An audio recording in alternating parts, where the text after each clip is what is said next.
این داستان علی بابا و 40 دزد پر از کنجکاوی بود. آهسته از درخت پایین آمد و با احتیاط سایه به سایه به دنبالشان راه افتاد تا اینکه به آبشاری بلند و خروشان رسیدند و توقف کردند. مردی قوی هیکل و بلند قد که به نظر می رسید رهبر آنها باشد جلو آمد و روبروی آبشار ایستاد. با صدای بلند گفت: کنجد باز شو. و آبشار آرام کنار رفت.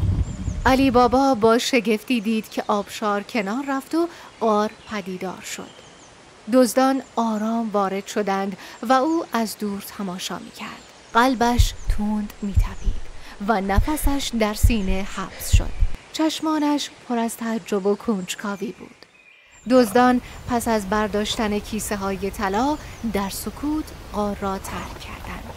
با گفتن کنجد بسته شد، در به غار بسته شد و آنها به آرامی به سوی جنگل بازگشتند.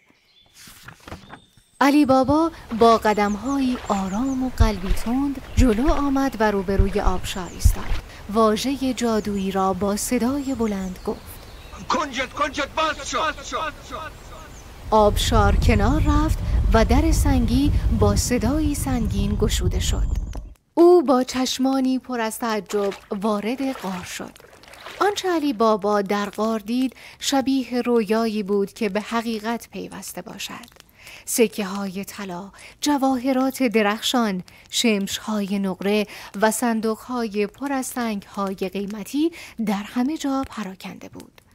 چشمانش از حیرت خشک شد، اما می‌دانست این ثروت گنجی است که دزدان طی سالها جمع کردند.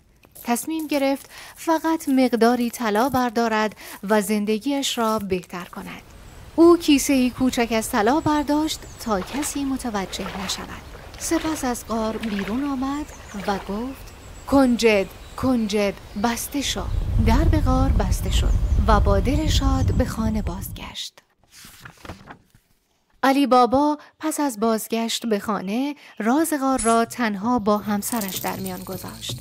آنها با دقت و احتیاط از طلاها استفاده کردند تا کسی هرگز از این گنج پنهان باخبر نشود.